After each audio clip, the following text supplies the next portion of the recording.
우리 하나님 말씀 에베소서 계속 보겠습니다.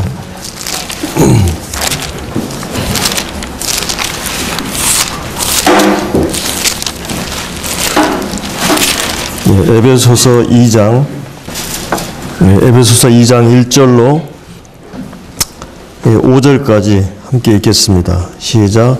너희의 허물과 죄로 죽었던 너희를 살리셨도다. 그때 너희는 이 세상의 풍속을 쫓고 공중의 권세 잡은 자를 따랐으니 곧 불순종의 아들들 가운데 역사하는 영이라. 전엔 우리도 다 우리 육체의 욕심을 따라 지내며 육체와 마음이 원하는 것을 하여 다른 이들과 같이 본질상 진노의 자녀였더니 긍휼이 풍성하신 하나님이 우리를 사랑하신 그 큰 사랑을 인하여 허물로 죽은 우리를 그리스도와 함께 살리셨고 너희가 은혜로 구원을 얻은 것이라. 저희들이 에베소서를 계속 살펴보고 있기 때문에 오늘 또 이 본문을 통해서 같이 그 교훈을 나누고자 합니다. 이 에베소서 우리가 전주에 살펴봤습니다만은 전주에는 이제 교회의 머리가 주님이시고 또 교회는 그의 몸이라고 하는 그 말씀을 제목으로 해서 같이 나눴었는데 주님께서 이 교회의 머리가 되시고 그래서 이 교회의 모든 것을 이렇게 공급하시고 이 모든 것의 원천이 되시는 이런 그 주님을 생각해 보았고 또 이제 이 몸이라고 하는 것은 그 철저하게 머리의 지시를 따라 움직이는 그래서 이 머리의 생명과 이 머리의 뜻과 모든 것을 이 몸을 통해서 이렇게 표현하고 드러내는 이런 일을 위해서 이 몸이 존재하는 것이죠. 그래서 이 오늘 우리가 교회가 존재하는 이유도 바로 이 머리 대신 그리스도의 뜻과 그분으로부터 나오는 모든 생명과 진리를 이 몸을 통해서 이 교회를 통해서 이 세상 가운데 드러낸 일들을 하게 됩니다. 특별히 우리가 그 1장에 나오는 그 사도 바울의 기도에 대해서 살펴봤었는데 그 기도의 내용에 보면은 하나님을 아는 문제에 대해서 얘기했고 또 이 성도들이 이제 부르심의 소망이 무엇이고 또 그 기업의 영광이 풍성이 무엇인가를 우리가 살펴봤습니다. 이런 그 여러 가지 우리 자신이 주님 안에서 주님의 형상으로 닮아가는 문제에 있어서나 또 우리 몸이 변화되어서 하늘의 모든 영광을 기업으로 받는 문제에 있어서 절대적으로 중요한 것이 이제 주님의 능력이라고 하는 것이었죠. 그래서 우리가 이 주님의 능력이었다함을 우리가 이제 살펴보았었는데 바로 이 주님의 능력이 그리스도 안에서 먼저 이렇게 나타나게 됩니다. 주님을 부활하게 하시는 그런 능력을 통해서 그리고 이제 그 능력이 오늘 2장 1절부터 이제 7절 말씀을 오늘 같이 본문으로 해서 살펴볼 건데요. 거기에 보면 이제 이 하나님의 능력이 2장 1절에 보면은 이 허물과 죄로 죽었던 너희를 살리셨도다 이렇게 말하고 있습니다. 그래서 우리가 오늘 이 본문에서 생각해 볼 것은 이 구원이란 무엇인가, 또 이 기독교에서 얘기하는 이 구원은 어떤 것인가 이런 것을 생각해 볼 건데요. 먼저 이제 2장 1절을 보면은 그 죄에 대한 부분이 이제 나오고 있습니다. 그래서 이 죄란 무엇인가? 이것은 이제 그 일반적으로 이 학문이라든지 또 이 그 일반적인 것에서는 이제 우리가 이 죄에 대한 정의가 많이 있습니다만은 그러나 성경에서 얘기하는 죄란 무엇인가? 이것에 대한 명확한 그런 정의가 필요하거든요. 그리고 성경은 얼마나 이 죄를 심각하게 다루고 있는가? 또 하나님께서는 이 죄 문제 때문에 자신의 아들을 육신의 몸을 입고 동원해야 할 만큼 죄의 문제는 하나님 편에서 심각한 것이었어요. 그리고 우리 인간에게도 가장 심각한 문제가 바로 죄 문제였죠.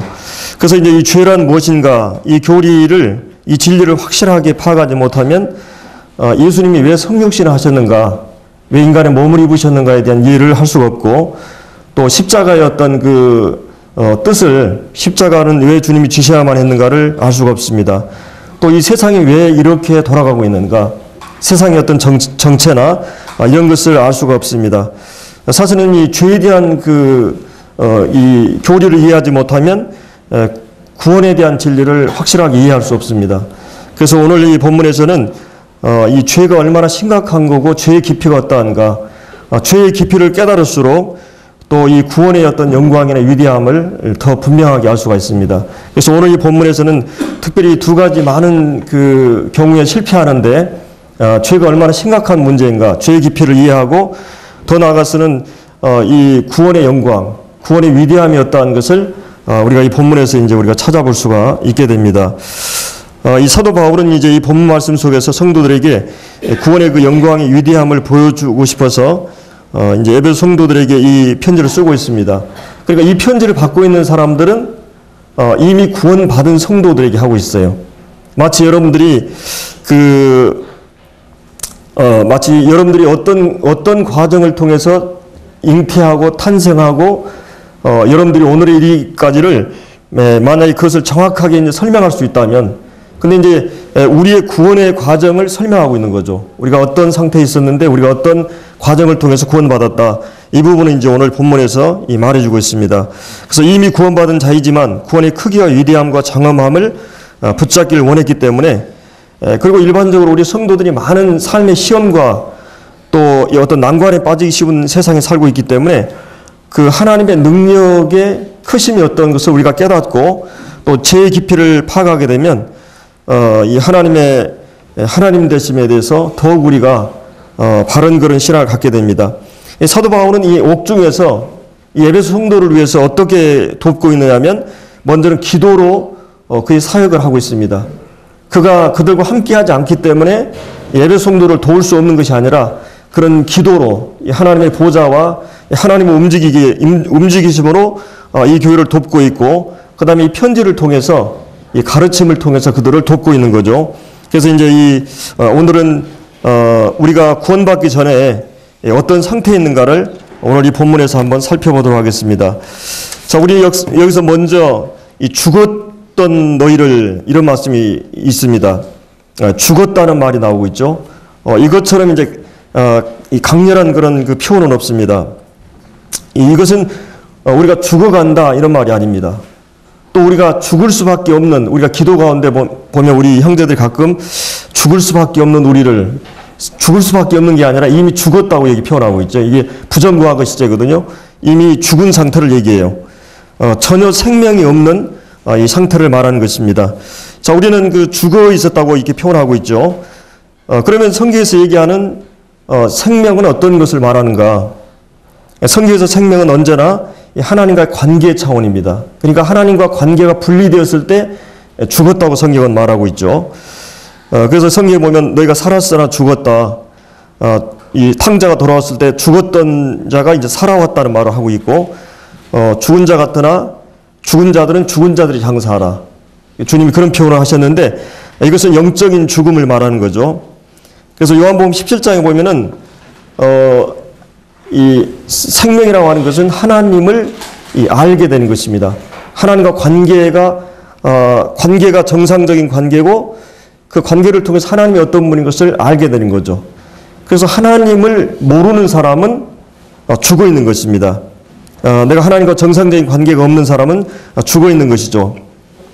이 하나님을 떠나서는 어떤 생명도 존재할 수가 없고, 마치 전기선이 분리되어 있는 것처럼 이 생명에서 생명은 하나님을 아는 것이기 때문에 정말 하나님을 내가 알고 있다, 하나님과 관계가 회복되었다, 이 사람만이 영적인 생명을 갖고 있는 것입니다. 그래서 이 불신자들은 하나님을 모릅니다. 여기 이제 11절에도 2장 그 12절에 나오죠. 그 하나님도 없는 자였다, 이 소망이 없고, 그 다음에 영적 생명은 이 영적인 일을 전혀 모릅니다. 영적인 생명이나 영적인 일에 관해서 전혀 모르죠. 그러니까 이 생명을 가지고 있는 사람은 하나님을 알게 되고 영적인 생명과 영적에 관한 모든 것들을 이제 알게 됩니다. 마치 영적으로 눈을 뜬 사람 같이 육신을 쫓는 자는 육신의 일을, 영을 쫓는 자는 영의 일을 생각하는 것처럼 이제 우리는 이 영적인 감각이 회복되고 거듭나게 되면서 하나님과 관계가 회복되면서 하나님에 대한 사랑이 일어나고 하나님을 알 수 있는 그런 감각이 회복되는 것이죠. 이 불신자들은 성경이 지루하고 지겹고 전혀 흥미나 관심이 없습니다. 예를 들어 일반적으로 우리는 영화나 또 신문이나 소설이나 이런 그 드라마에 대해서 지루하지 않는데 이 거듭나지 않는 사람들은 이런 거 흥미를 갖게 되죠. 그러니 거듭나게 되면 이제 우리의 영혼에 대한, 죽음에 대한, 생명에 대한 진리에 대해서 좋아하게 되고 주 예수 그리스도에 대해서 관심을 갖기 시작하는 것이죠. 그런 서양 사람들은 이 외모나 물질, 세상에 관심이 많습니다. 그래서 이 영적인 것들에 대해서 관심이 없다고 하는 것이에요. 이 생명은. 그리고 또 한 가지는 이제 죄 안에 있는 사람들은 그것을 모를 정도가 아니라 그런 것들에 대해 저항하고 미워하는 것입니다. 하나님에 대한 것이나 영적인 것들에 대해서.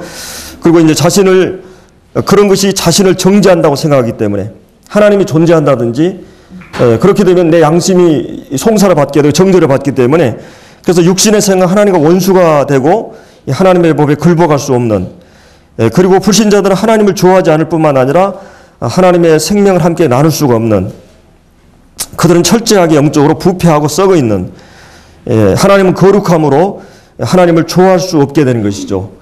그래서 이 죄 안에 있는 사람은 이렇게 비참한 상태에 있는 것을 우리가 말씀해 주고 있습니다. 여기서 죽었다. 죽음이라고 하는 건 성경에서 항상 분리를 얘기하죠. 하나님과 관계가 분리되고 그래서 이 분리된 상태 이것이 이제 구원받지 않은 사람들의 영적인 상태입니다.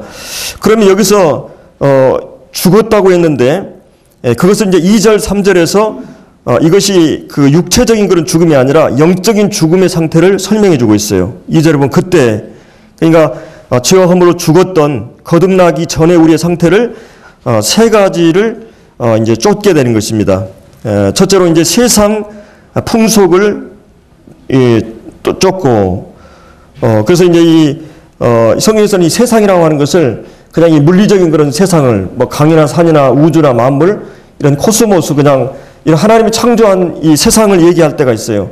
여기서 얘기하는 건 그걸 얘기하는 게 아니죠.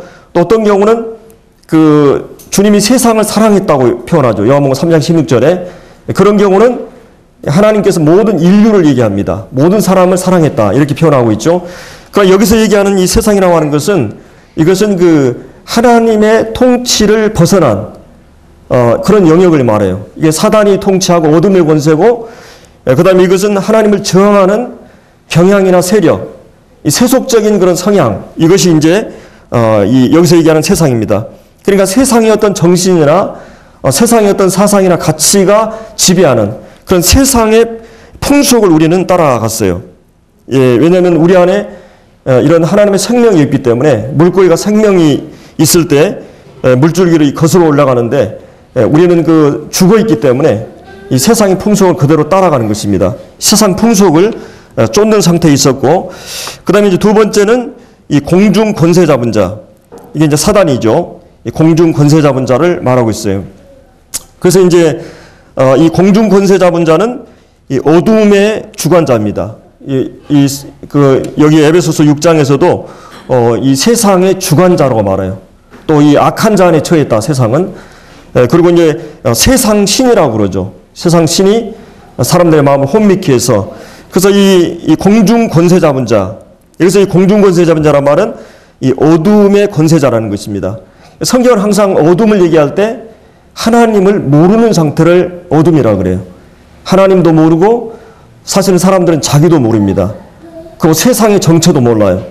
그리고 예수 그리스도 안에 나타난 진리를 몰라요. 그러니까 성경은 항상 어둠을 얘기할 때는 영적인 무지를 얘기하고 이 방탕한 삶을 얘기하거든요. 근데 여기서 이제 얘기하는 것은 이 어둠의 세력 안에 붙잡혀 있기 때문에 우리는 그 흑암의 권세라 그러죠. 우리가 흑암의 권세에서 그 사랑하는 아들의 나라로 옮기셨다 했을 때 우리는 그 사단의 통치 아래 있을 때 주님의 은혜로 이제 예수님의 통치 아래 옮기게 되고 또 사망에서 생명으로 옮기게 되는 그래서 이 어둠의 권세 또 눈에 보이지 않는 이 영적인 그 어둠의 세력 안에 있다고 하는 것입니다. 바로 이제 이것이 그 2절에 나오는 공중 권세 잡은 자를 이제 따랐어요. 마치 노예처럼 우리는 그 요한복음 8장 44절에 보면 예수님께서 그 너희는 마귀가 너희 아비다. 너희 아비의 것을 행하고자 한다. 그래서 이 마귀는 그 살인자요, 거짓의 아비다. 이런 말씀이 나오죠. 그러니까 이제 마치 우리가 그 태어날 때부터 우리 아비가 마귀였기 때문에 아비의 슬하에서 우리는 계속 교육을 받고 거짓을 배우고 그리고 이제 이런 그 환경 속에서 우리는 자라는 것입니다. 거기에 길들여져 있고 그래서 이 마귀의 권세 아래서 세상의 풍속을 쫓으면서 그 다음에 불순종의 아들들 가운데 역사하는 영이다. 여기서 영이라는 말은 이 정신이다, 이 관념이다, 개념이다 이런 말이거든요. 그래서 불순종의 아들들 가운데 역사하는 정신. 이게 이제 구원받지 않은 사람과 구원받은 사람을 극명하게 드러내는 것은 이 불순종의 상태에 있다고 하는 것이에요. 그 하나님에 대해서 불순종의 상태에 있는 거죠. 그래서 이제 권중 권세 잡은 자를 따르는 상태에 여기서 이제 말해 주고 있습니다. 그리고 이제 세 번째로 우리가 이 허물과 죄로 죽었던 그 상태를 3절에 보면 전에는 구원받기 전에는 우리도 구원받은 우리도 다 우리의 육체의 욕심을 따라 지내며 그러니까 어떻게 보면 이것은 구원받기 전에 우리를 이렇게 끌고 다녔던 그런 하나의 세력일 뿐만 아니라 구원받고 나서도 이 세 가지는 그리스도인의 3대 적이죠. 이 세상과 이 마귀와 그 다음에 이 육신은 우리 존재 안에서 죄의 세력이 실제하고 있고 세상이라고 하는 이 상황을 가지고 이 마귀는 이 두 가지를 가지고 우리를 유혹하고 끌고 가는 것입니다. 그리고 이것은 마귀는 합법적인 어떤 그 하나님의 율법을 근거로 해서 우리를 끌고 가요. 우리가 이 범죄한 사실이 있기 때문에 죄를 범하게 되면 힘을 발휘할 수가 없어요. 하나님 말씀을 가지고 그 사탄은 역사하는 거예요. 죄의 권능은 율법이라 그랬죠. 그러니까 율법을 가지고 이 하나님 말씀을 가지고 그들은 범죄한 법에 저촉된 행동을 했다는 것 때문에 우리는 아무런 변호할 수가 없게 돼요. 양심적으로. 우리는 죄인이고 죄의 삭은 사망이기 때문에 이 사망 안에서 우리를 왕노릇하고 죄로 우리를 끌고 가는 것입니다. 그래서 이 3절에 나오는 육체의 욕심을 따라 여기서 얘기하는 육체라고 하는 것은 성경에서 이제 이 온 인류를 가리킬 때 육체라고 표현하는 경우가 있고 이 몸을 얘기할 때 육체라고 표현하는 경우가 있습니다. 그런데 여기서 육체라고 하는 것은 죄의 영향을 받은 그 육체를 얘기해요. 그러니까 이거는 죄성을 얘기하고 이 죄의 영향력 아래 있는 육체를 말합니다. 그래서 항상 우리가 영적인 걸 대비할 때 육체를 얘기하죠. 이것은 이 육체의 욕심을 따라 지내며 이 정욕이죠. 그러니까 하나님께서 우리에게 본능을 주셨는데 그건 죄가 아니에요. 성욕이나 식욕은 죄가 아닙니다. 근데 그 성욕이나 식욕이 우리 존재를 지배하는 형태가 되면 그거는 이제 잘못된 거죠. 그러니까 똑같은 욕구를 가지고도 선한 일을 위해서 욕구를 발휘하는 경우가 있는가 하면 또 이 악한 일을 위해서 계속 욕심을 발휘할 수가 있어요. 그래서 욕심이 지나치게 되면 탐심이 되고 탐심은 우상 숭배라 그랬고 욕심이 잉태한 즉 죄를 낳고 또 죄가 장성한 즉 사망을 낳는다고 그랬죠. 그래서 여기서 하나님께서 합법적으로 주신 성을 합법적인 산에 사용하신 건 죄가 아닙니다. 하나님 주신 선물이에요. 근데 이 불이 통제를 벗어날 때 파괴적인 것처럼 이제 그것만을 위해서 사는 것처럼 정욕이 삶의 전부인 것처럼 사는 것은 이 잘못된 것이죠. 근데 이 육체의 욕심뿐만 아니라 이제 육체와 마음이 원하는 것, 이 마음이 원하는 것은 이 시기와 질투와 그 들어가는 것이 더 악한 게 아니라 마가복음 7장에 보면 속에서 나오는 것이 더러운 게 있어요. 막 서로 이렇게 그 흘기는 눈과 미움과 살인과 이런 이 마음에서 온갖 더러운 것이 마음에서 나온다 그랬어요. 왜냐하면 인간의 마음은 부패하고 거짓되기 때문에 이 죄를 생산하는 공장과 같아요. 그래서 이제 여기 보면은 이런 그 마음에 일어나는 그 죄악과 육체의 이 죄의 어떤 지배 아래 있는 육체로 말미암아 우리는 이제 본질상 진노의 자녀라고 말하겠습니다. 자, 그러면 우리가 왜 이런 상태에 빠지게 되었습니까? 오늘 본문의 말씀에 보면 2장 1절에 나오는 허물과 죄로 인해서, 허물과 죄로 인해서. 그러니까 이제 이 허물이라는 말은 마땅히 침범하지 말아야 될 출입금지 해놨는데 침범해버리고, 죄라고 하는 것은 이 관역을 명중해야 되는데 벗어난, 탈선한, 하나님의 뜻과 영광을 따라 살아야 되는데 그렇지 못했고, 또 이 마땅히 지켜야 될 선을 허물어버린 이 허물과 죄로, 그 허물은 이제 겉으로 드러난 죄라고 볼 수도 있고, 죄는 이 인간의 존재 속에 심겨진 죄예요. 이 죄가 이제 여기 이제 이런 결과를 가져왔고, 그 다음에 여기 이제 그 3절에 보면 이 다라는 말씀이 나와요. 우리는 다. 그러니까 허물과 죄로 다 이런 범죄 아래 있었고, 3절 하반절에 보면 본질상 진노의 자녀였다. 본질상 진노의 자녀였다. 그러니까 이렇게 죄와 허물로 죽어 있었고, 세상의 풍속을 쫓고, 공중 권세자를 따랐고, 그 다음에 육체와 마음이 원하는 걸 해서 본질상, 이 본질상이라는 말은 날 때부터 이란 말이에요. 그러니까 우리는 태어날 때부터 우리가 죄악 중에 출생했고, 우리는 원죄를 가지고 시작한 것입니다. 이 본질상 진노의 자녀였다. 그러니까 우리가 구원받기 전에 우리의 상태는 어떤 상태예요? 그야말로 절망적인 상태입니다. 우리 스스로 어떤 것을 할 수 있는 상태가 아니에요. 마치 우리가 이런 상태라고 하는 것은 아담과 하가, 최초로 아담과 하와는 자유의지가 있었어요. 죄를 범할 수도 있고 범하지 않을 수도 있는 자유의지가 있었어요.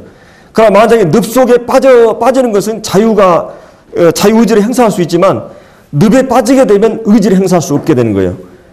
늪 속에서는 내가 의지를 행사할 수 없는 상태가 돼요. 그러니까 인간이 죄 아래 놓이게 되면서부터 이제는 스스로 어떤 걸 행사할 수 없는 상태에 이르는 거예요. 물론 우리가 어떻게 하겠다는 지식은 있어요. 이렇게 해야 된다, 이렇게 해야 된다 지식은 있어요. 마치 중풍병자가 지금 누워있는데 내가 이렇게 해야 됐다, 저렇게 해야 된다, 많은 지식은 있어도 능력이 없어요. 사람은 의지를 갖고 있는 지식은 있어도 내가 이렇게 하면 안 된다, 이렇게 하면 된다고 하는 지식은 있어도 행할 수 있는 능력이 없어요. 이것이 바로 인간의 정말 비참하고 절망적인 상태라고 하는 것을 말씀해 주고 있는 것입니다. 이런 이제 상태에 있기 때문에 우리가 얼마나 구원받기 전에 우리의 상태가 심각한 상태에 있었는가. 우리는 우리의 의지를 활용할 수도 없고, 선을 행할 수 있는 능력도 없고, 하나님의 영광을 위해 살 수도 없고, 철저하게 죄의 노예가 되어서. 그 노예라고 하는 것은 선택권이 있습니까? 노예는 선택권이 없어요. 그러니까 우리는 죄의 종이라, 이 요한복음 8장에서도 그런 말씀이 나오는데, 이 죄의 종이다. 또 사단의 권세 아래 있었다. 이 세상의 풍속을 쫓고, 이런 상태라고 하는 것은 우리는 정말 우리 스스로 어떻게 할 수 없는 그런 절망적인 상황에 있었다고 하는 거예요. 세상의 어떤 그런 그 사상도, 철학도, 그리고 세상의 어떤 과학도 인간의 문제를 해결할 수가 없었다고 하는 거예요. 종교도 마찬가지입니다. 많은 어떤 교양이라든지 또 이 지식이라든지 사상, 이런 그 덕행이나 뭐 이런 도덕 윤리를 가지고 인간 구원을 노력해 봤지만은 인간의 이런 상태에서 구원되는 것은 불가능해요. 가장 교양 있는 사람이 영적으로 가장 교만할 수 있어요. 성경적으로 보면. 그러니까 인간이 스스로 내가 뭔가 할 수 있다고 생각하는 것은 가장 교만한 것입니다. 그러니까 인간은 이런 그 본질상 진노의 자녀였다. 여기서 진노라고 하는 말은 하나님께서 거룩하심에 의해서 역사를 통제하고 있다는 것이에요. 그러니까 하나님께서 반드시 진노할 수밖에 없는 것은 그분이 의로우시기 때문에. 그래서 하나님의 이 거룩에서부터 율법의 의의가 나오고 이 심판하는 의의가 나와요. 그래서 이 율법의 요구를 가지고 거울을 들여맸을 때 우리가 얼마나 죄악된 상태에 있었어요. 그래서 하나님이 율법을 주신 것은 우리가 하나님 앞에서 어떤 자인 것을 깨닫게 하기 위해서. 사람은 얼마나 비참한 상태에 있었는데도 자기가 그런 비참한 상태에 있는 것을 모르는 상태에 있다고 하는 것이에요. 그리고 사단이 사람을 가지고 놀아요. 그냥 그러면서도 사람은 거기에 속고 있는 것입니다. 사단의 존재를 믿지 않고 영적인 세력을 믿지 않는 거거든요. 바로 이것이 인간의 절망적인 상태에 있었어요. 그래서 하나님이 역사의 율법을 주신 것은 율법을 기준을 통해서 하나님 앞에서 우리가 얼마나 절망적인 상태에 있는가, 하나님의 심판 아래에 있는 걸 깨닫게 하고 우리가 죄 아래에 있는 것을 깨닫게 하기 위해서 하나님 율법을 주신 것입니다. 그리고 이제 역사의 마지막에 하나님이 이 율법을 근거로 해서 공으로 심판할 날을 작정하신 거죠. 근데 이제 그 과정에서 율법의 요구를 이루는 의의를 하나님 준비한 의의가 있어요. 그게 이제 예수 그리스도를 통해서 우리에게 준비한 의의죠. 그래서 이제 그거는 오늘 이제 그 다음에 쭉 설명이 나오지만 한 가지는 하나님께서는 진노하시는 하나님이다. 본질상 태어나서부터 우리는 하나님의 진노의 대상이라는 것이에요. 하나님이 죄를 혐오하시고 죄를 미워하시고 죄를 반드시 응징하시고 반드시 죄는 처벌하신 분이에요. 죄를 그냥 지나가는 분이 아닙니다. 하나님이 죄를 가볍게 다루지 않아요. 그러니까 이 죄를 가장 죄답게 처리하는 것이 십자가예요. 십자가는 하나님이 죄를 어떻게 다루는가를 적나라하게 보여준 것입니다. 그래서 십자가를 볼 때 얼마나 우리가 죄에 대해서 심각하게 바라봐야 되는지 몰라요. 그래서 하나님의 진노가 가장 극명하게 드러난 것이 바로 십자가예요. 십자가는 자신의 아들을 어떤 고통 속에서 육체적인 고통뿐만 아니라 그 다음에 이 정신적이고 인격적인 고통뿐만 아니라 영적으로 하나님에게로부터 단절되는 최악의 고통이 바로 이 십자가입니다. 그 십자가의 고통을 주님이 우리를 위해서 당해주셨는데 이 본질상 하나님의 진노에 자절했다고 하는 것입니다. 근데 이제 놀라운 사실은 이제 우리가 구원받기 전의 상태를 1절부터 이제 3절까지 얘기했는데 4절부터 7절까지는 이 하나님께서 하나님의 그 능력의 위대함을 그동안 이제 쭉 얘기했었잖아요. 근데 여기서부터는 그 하나님의 성품의 위대함을 여기서 얘기해요. 그러니까 그 능력이 이 성품의 지배를 받았어요. 만약 힘이 있는 사람이 나쁜 사람이다. 뭐 김일성이다, 히틀러다 그러면 얼마나 많은 사람들을 억압하고 학살하겠어요. 그러니까 하나님께서는 그 능력이 우리가 그 능력이 지극히 크심이었던 것을 어마어마한 능력이 하나님이 능력을 얘기했는데 그 능력이 하나님의 이 성품의 통제를 받고 있었어요. 그래서 여기서 이제 그 원래 이 하나님의 구속사가 어디서부터 시작됐느냐 했을 때 바로 이 사전에 나오는 그분의 성품에서부터 시작된 겁니다. 긍휼에 풍성하신 하나님이 그 다음에 그 큰 사랑을 인하여 그 다음에 이제 5절에도 너희가 은혜로 구원을 얻은 것이라 7절에도 그의 자비하심으로써 여기 네 가지 하나님의 성품에 대해서 나오죠. 긍휼, 저주받을 수밖에 없는 상태 정말 비참한 상태에 있는 사람이 책임 여기는 불쌍히 여기는 마음이죠. 긍휼이 이 사랑은 아가페입니다. 하나님이 상대의 이익을 추구하고 상대의 안녕을 추구하는 절대적인 그런 사랑, 은혜, 사랑받을 자격이 없는 자에게 베푸는 하나님의 호의예요. 은혜가. 이 자비라고 하는 것은 사랑받을 수 없는 자에게 구체적인 그 선을 말해요. 이 자비는. 그 같은 그런 그 성격을 갖고 있는 이 긍휼과 사랑과 은혜에 의해서 이 구속이 시작됐다고 하는 것이에요. 자, 그러면 우리가 처한 상황이 얼마나 비극적인 상황이었어요. 구원받기 전에 우리 상태가. 아마 여러분이 여러분 자신에 대해서 얼마나 알고 계십니까? 사실은 나는 누구인가? 내 존재는 누구인가? 삶이란 무엇인가? 인생이란 무엇인가? 나는 누구인가? 여러분을 알고 계십니까? 저는 며칠 전에 어떤 그 과학 뭘 보면서 야, 내가 이 세포 하나의 세계도 제대로 모르고 있어요. 나라고는 육신에 대해서 정체를 몰라요. 아무리 훌륭한 대학 그 의사가 돼도 잘해야 뭐 안과 정도, 뭐 귀, 뭐 한 군데만 아는 평생 연구해도 몰라요. 인간의 신체 해부만 연구해도 이걸 다 알기는 불가능합니다. 정신세계는 더 큰 세계예요. 심리세계는. 그리고 영적인 세계가 있어요. 근데 우리는 사실은 우리를 몰라요. 너무나 몰라요. 근데 하나님은 우리보다 더 잘 아셔요. 그리고 성경에서 우리가 어떻다고 하는 걸 설명해 주고 있는 것입니다. 우리 인간이. 그리고 우리가 우리를 규명하는 많은 철학과 사상이 나왔지만 그 잘못된 규명들이 너무나 많아요. 마치 그것이 사실인 것처럼 우리는 거기에 속아 넘어가고 있는 것입니다. 성경의 진리는 정확하게 우리를 말해주고 있어요. 우리가 구원받기 전에 얼마나 심각한 상태에 있는가를 성경은 우리에게 말해주고 있는 거죠. 근데 이제 이런 상태에 있는 우리에게 그럼에도 불구하고 기독교는 그러나 여기 4절에는 이 원어에는 이 그러나라는 말이 들어가 있거든요.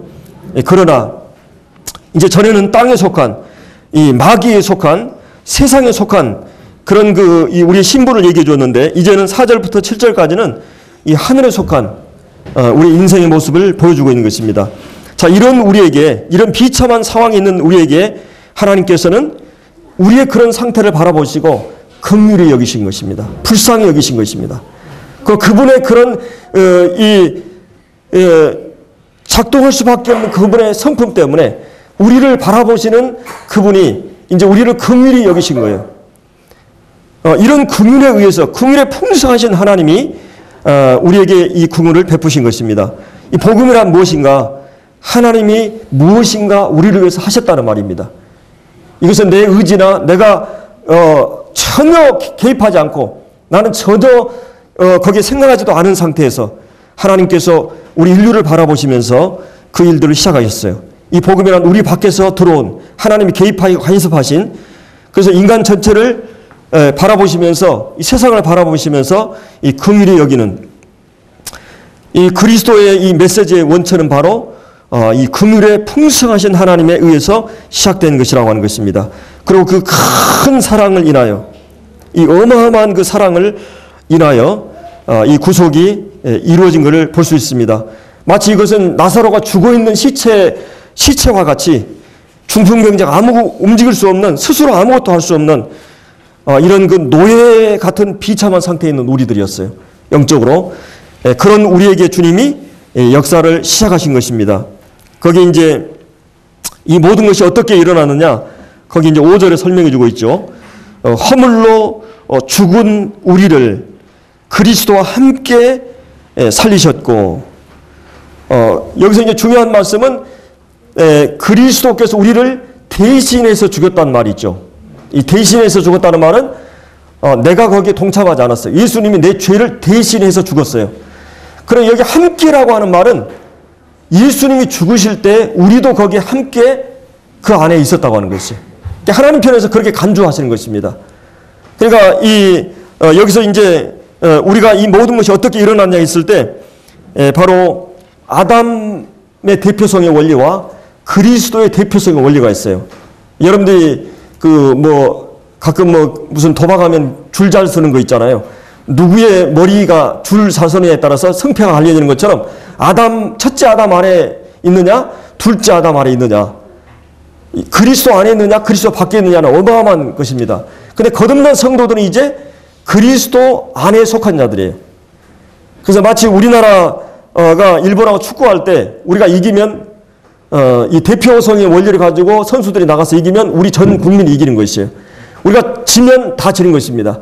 근데 첫 대표 아담은 실패했어요. 죄를 범했어요. 거기는 이제 죄와 사망과 영원한 멸망에 속하는 것인데, 둘째 아담인 예수님께서 이제 우리를 대표해서 십자가에서 그분이 대신해서 죽으시고 다시 살아 일으키심을 받으시고 다시 하늘에 안침바 되었어요. 그러니까 이제 예수님이 대표성의 원리로 이루어진 것입니다. 그러면 예수님이 대표성을 가지고 했기 때문에 예수님이 이기면 우리도 이기고, 예수님이 부활하면 우리도 부활하고, 예수님이 하늘에 앉으면 우리도 같이 앉아 있는 거예요. 그러니까 신랑에게 가는 모든 명예가 신부에게 가듯이, 머리 대신 그리스도에 가는 모든 것이 몸에 가듯이, 이제 우리는 머리 대신 그리스도의 대표성의 원리에 의해서 우리는 그리스도와 함께 죽었고 함께 살아났고 함께 하늘에 안침바 되었어요. 이것이 법적인 사실이에요. 그래서 우리 거듭난 성도들은 이제 영적으로 내가 하나님을 아버지라 부르고 죄 용서에 대한 확신과 그 다음에 이 하늘의 소망을 가지고 있는 성도들은 어때요? 이런 확신 속에 있는 거죠. 이거는 이 두 가지 언약적인 개념이 있고, 또 한 가지는 신비적인 연합에 이루어졌어요. 성령께서 여러분이 구원받을 때 영 안에서 이렇게 하나 되게 했습니다. 몸 안에서. 그래서 이렇게 우리가 그리스도와 함께 죽었던 우리가, 진노하였던 우리가 그리스도와 함께 묶어져서 이제 살아있어요. 그러니까 우리가 아무리 연약하고 미약하고 작고 보잘것없는 것 같지만 하나님 편에 서 있기 때문에 우리는 강한 자예요. 내 모습이나 내 꼬라지나 나를 보면은 정말 절망적이에요. 그러나 하나님 편에서 내가 하나님 편에 서 있다고 하는 것이, 세상에서 가장 강한 것 같지만 사실은 아무것도 아니에요. 우리가 하나님 편에 있지 않다 하면. 그렇기 때문에 이제 그러면 우리는 이 하나님의 사랑으로 인해서 시작된 것이에요. 하나님의 능력이 구속에 역사하셨어요. 하나님의 이 성품이 역사하셨어요. 그럼 하나님의 성품은 어떤 성품이에요? 하나님의 인격 그랬을 때 우리가 이 사람들의 관계에서도 좀 인격이 좀 더 훌륭한 사람과 못한 사람을 보게 되죠. 이 사람은 한번 약속하면 반드시 지킨 사람이다. 어떤 사람은 약속을 그냥 잘 어기는 사람이 있다든지. 근데 하나님의 인격, 하나님의 성품이 어떤 분이에요? 하나님의 성품은 불변성과 완전성을 가지고 있어요. 하나님의 성품은 변하지 않아요. 그런 완전한 인격을 갖고 계신 그분에 의해서 이루어진 이 구원이기 때문에 이 구원이라고 하는 것은 요지부동이에요. 그분의 능력에 의해서 이루어진 구원이에요. 그렇기 때문에 이 우리의 구원이라고 하는 것은 이런 어마어마한 구원이라고 하는 것입니다. 그래서 여기 이제 거기 이 5절 6절에서 중요한 단어가 함께 우리가 그리스도와 함께 살리셨고 6절에 보면 또 함께 그리스도가 살아날 때 우리가 일으킴 받았고 그리스도 예수 안에서 함께 하늘에 앉힌바 되었다. 앉힌바 되었다. 이것이 우리의 현재 위치라는 것입니다.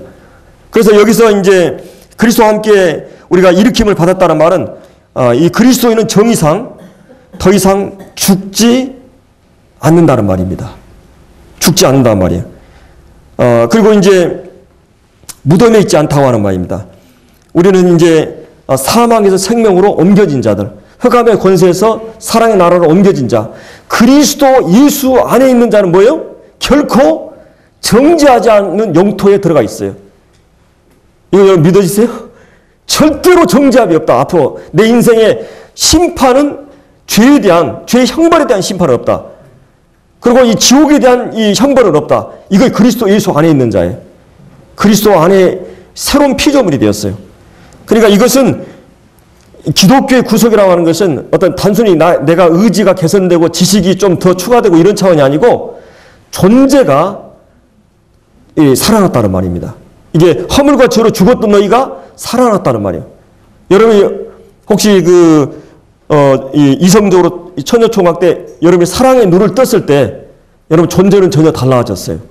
사랑의 눈이 열렸을 때 내 의식이나 감정이나 내 마음과 내 이 시각과 모든 것은 한 상대에 대한 흥분으로 가득해 있어요. 그분이 내 존재 속에 들어온 거예요. 여러분 구원받았다고 하는 것은 이런 것입니다. 예수 그리스도가 하나님이 내 존재 속에 들어왔고 나는 이제 살아있는 영적인 존재가 된 것이에요. 이 구원이라고 하는 건 단순히 죄사함 이게 다 포함되지만 이런 정도가 아니라 존재 자체가 완전히 변화된 거예요. 새로운 피조물 된 것입니다. 새로운 창조가 이루어졌어요. 거기 이제 2장 10절에도 우리는 그의 만드신 바라 이렇게 말하고 있죠. 그의 만드신 바라. 그래서 그리스도는 이제 정의상 죽지 않아요. 근본적인 변화. 새로운 내가 된 것입니다. 그리고 그리스도는 더 이상 하나님의 진노 아래 있지 않아요. 우리가 하나님의 진노 아래 있습니까? 우리는 진노 아래 있지 않아요. 그리스도는 더 이상 율법 아래 있지 않습니다. 로마서 6장 14절에 우리가 율법 아래 있지 않고 이제 은혜 아래 있다 그랬어요. 은혜의 통치 아래 있어요. 이 법적인 관계가 아니라 이런 인격적인 관계, 부자 관계. 그래서 우리는 죄에 대해서 죽은 자요 하나님에 대해 산 자로 여길지어다. 이렇게 이제 성경에 말해주고 있죠. 그리고 우리는 하늘에 앉힌바 되었어요. 하나님 보좌 우편에 영광 중에 우리가 그리스도와 더불어 앉아있는 그런 신분을 갖고 있습니다. 물론 이것이 마치 그 아들로 태어났는데 아직은 기업의 상속을 받지 않고 왕의 상속을 받지 않은 상태의 아들로 볼 수도 있어요. 그러나 앞으로 내가 왕의 자리에 앉고 앞으로 내가 기업을 경영한 후계자로 앉는 것은 따로운 당상이죠. 아들이라면. 그러니까 우리가 이미 하늘에 앉힌 바 되었다는 것은 이미 나는 그것을 위해서 준비하는 과정이 있어요. 신분적으로 법적으로 이미 그 자리에 앉는 것과 같은 것입니다. 그래서 이제 이 연합의 원리는 더 이상 우리가 세상에 속하지 않았어요. 여기 이제 2절에 나오는 세상에 속하지 않았습니다. 그리고 우리는 그리스도와 함께 하늘에 앉힌 바 되었고 더 이상 사단의 지배 아래 있지 않아요. 더 이상 이제 우리가 진노 아래 있지 않습니다. 우리는 하나님 나라에 속한 자고 하늘의 시민권자예요. 우리의 시민권은 하늘에 있어요. 우리는 성령의 통제 아래 있어요. 악의 통제 아래 있는 게 아니라 오늘은 이 하늘의 주요한 특징을 가지고 있어요. 이 하늘에 앉힌 바 되었다는 것은 예수님이 천하를 통치하고 다스리는 위치에 앉았다는 것입니다. 우리가 그리스도와 더불어 왕노릇하고 하나님이 인간을 창조했을 때 하나님 형상대로 창조했어요. 그리고 만물을 정복하고 다스리기 위해서 만물의 영장으로 인간을 창조했거든요. 죄로 말미암아 그것이 이제 훼손됐는데 구원받은 성도들이 이제 그것이 회복이 되는 것입니다. 우리가 이제 그리스도와 더불어 왕노릇하는 그런 주님이 지금 왕노릇하고 있고 우리는 그 왕노릇한 자 안에 속해 있는 것입니다.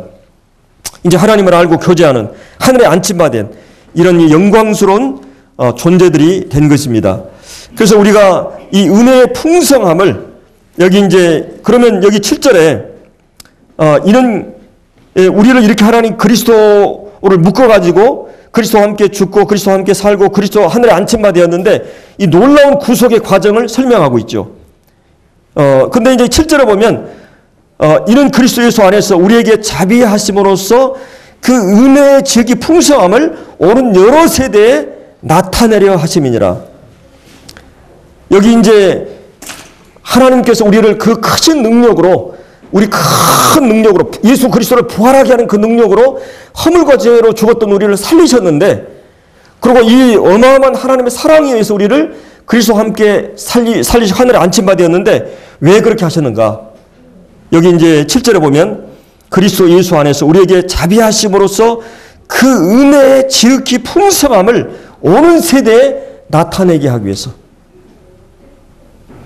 이거는 뭐냐면 하나님께서 교회를 통해서 이 성도들을 통해서 하나님의 하나님 되심을 증거하기 위해서 하나님 우리를 그 역사를 일으켰다는 것이요. 그러면 여러분은 삶에 왜 우리가 고통을 받게 되고 왜 원망과 불평에 빠지게 되고 하나님이 왜 이런 일들을 나에게 허락하실까?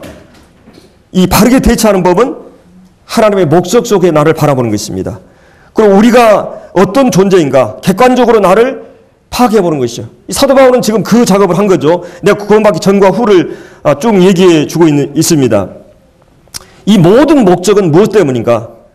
이 구원은 하나님이 우리를 어떻게 사랑하셨는가? 삶에 우리가 원망과 불평을 바르게 대처하는 방식은 무엇인가? 하나님의 목적과 계획 속에 나는 누구인가? 객관적으로 나를 바라보는 것입니다. 자기 중심적이고 자기 어떤 예민한 자기 관심이나 고통 그것이 아니라 왜 이 모든 일을 하나님이 행하셨는가? 하나님 왜 우리를 살리시고 일으키시고 하늘에 안침받게 하셨는가? 구원의 제일 되는 목표는 무엇인가? 그것은 하나님의 영광이 있습니다. 하나님의 영광이 있어요. 다른 말로 이것은 7절의 이 말씀은 자비하심으로써 그분의 사랑을 지극히 크신 하나님의 사랑, 하나님 되심을 모든 사람이 드러내기 위해서 나를 드러내는 게 아니라 그분이 내 안에 이루신 그 하나님을 드러내기 위해서 그래서 이 하나님의 은혜가 드러나고 이것이 모든 세대에 구원의 이 영광과 이 객관적인 역사적 방식으로 드러난 이 부분을 모든 드러낸 것입니다. 이 마귀의 목적은 사단의 목적은 하나님의 영광과 존엄과 권위와 이 모든 것을 깎아내리기 위해서 아담 안에 역사했던 것입니다. 구속의 궁극적인 목적은 하나님의 영광의 위대함을 회복하는 것입니다. 하나님이 하나님답게 되어지는 것이요. 그래서 여러분들 구원받았는데 그분을 높이고 그분에게 감사하고 그분이 내게 허락하신 삶의 모든 것을 인정하고 그렇지 않다면 이것은 여러분을 구원하신 하나님의 목적에 일치된 삶이 아닙니다. 그리고 그 삶은 절대 행복할 수 없어요. 어떤 형태로든지. 하나님이 왜 그 아들을 보내셨는가?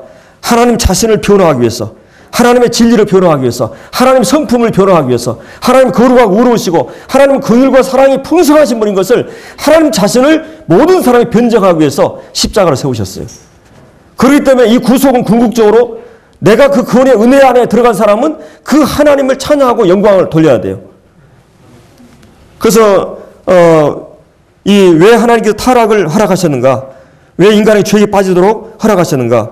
궁극적인 대답은 모른다예요. 우리는 이해를 초월하는 부분이에요.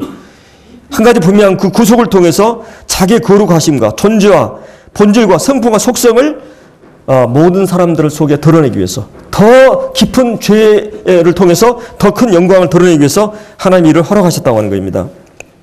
그래서 하나님의 성품, 존재의 위대함, 영광을 드러내는 바로 이것을 이제 이 역사 속에 십자가에서 하나님께서 아들을 통해서 드러내셨는데 이제 이 긴 역사 속에서 교회 안에서 성령을 통해서 거듭난 자들을 통해서 이 하나님의 영광을 드러내기 위해서 그렇다면 여러분은 주님의 은혜를 영광을 긍휼을 체험했는데 그 주님의 은혜와 긍휼을 베풀고 계십니까? 나보다 못한 사람의 긍휼을 베풀고 있습니까? 긍휼히 여긴 자는 복이 있나니 긍휼히 여김을 받을 것이다.